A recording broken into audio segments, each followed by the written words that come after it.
आध्यात्मिक जीवन जीना अनिवार्य है? बिल्कुल, क्यों नहीं। अध्यात्म क्या है?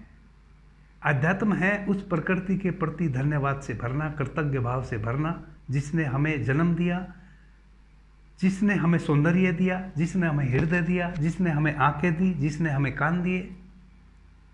क्या उसके प्रति धन्यवाद से नहीं भरोगे?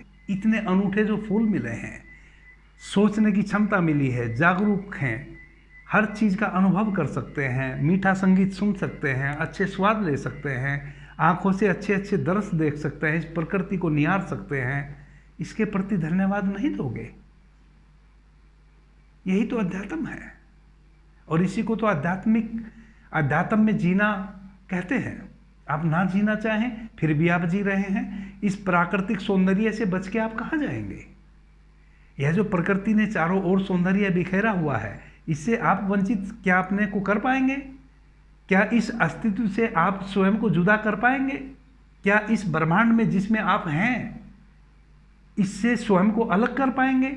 आप जीना चाहें या ना जीना चाहें, आपको अध्यात्म में ही जीना है। अध्यात्म है क्या? अध्यात्म है प्रकृति, और इस प्रकृति से अलग आप नहीं जा सकते हैं। भले ही प्रकृति को आप ना माने, वह आपकी स्वतंत्रता हो सकती है, लेकिन इस प्रकृति से अलग आप नहीं जा सकते हैं। यह प्रकृति का आप दोहन कर ही रहे हैं, इस प्रकृति के सौंदर्य को आप निहार ही रहे हैं, इस प्रकृति में आप जी ही रहे हैं। इस प्रकृति द्वारा प्रदत्त फल, फूल, सब्जी इत्यादि आप भक्षण कर ही रहे हैं। तो क्या आपको धन्यवाद नहीं देना चाहिए इस पृथ्वी को? इस प्रकृति के प्रति धन्यवाद से भरना, कृतज्ञ भाव से भरना ही अध्यात्म है, और यह अनिवार्य है। तभी आप मनुष्य कहलाने के भी योग्य हैं।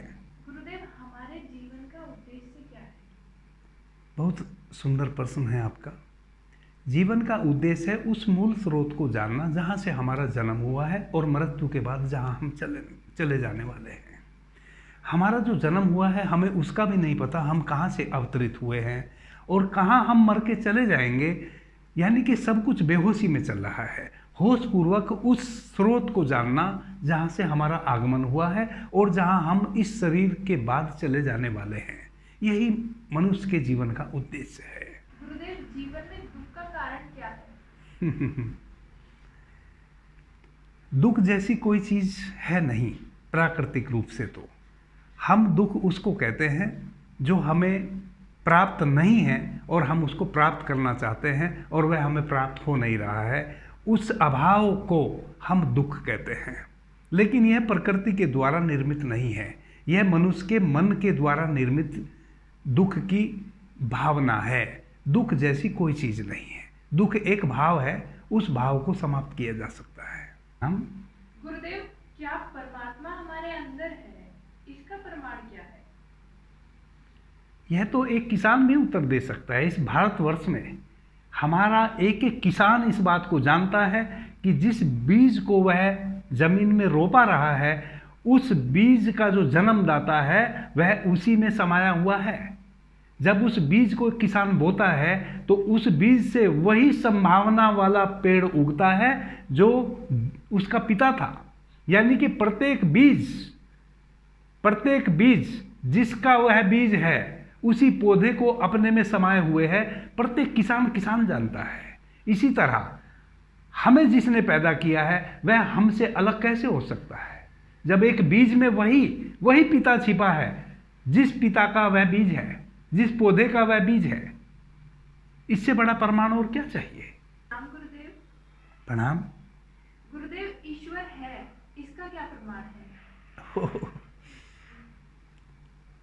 प्रमाण तो बहुत है, लेकिन मैं एक ऐसे प्रमाण पे बात करूंगा जो प्रत्येक व्यक्ति की समझ में आने वाली बात है। वह है जब आप गहरी निद्रा में होते हैं, कितनी भी हलचल हो रही हो, आप नहीं जगते। लेकिन अगर आपका नाम पुकार दिया जाए तो पहली आवाज़ में, नहीं तो दूसरी आवाज़ में, नहीं तो तीसरी आवाज़ में आप जग जाते हैं।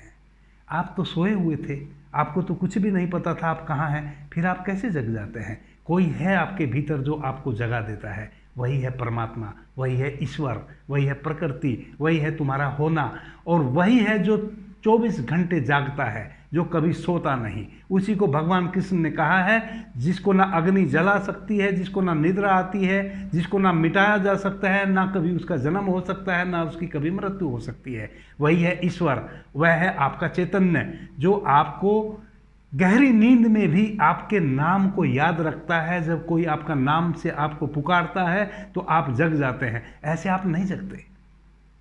इससे बड़ा प्रमाण और क्या होगा।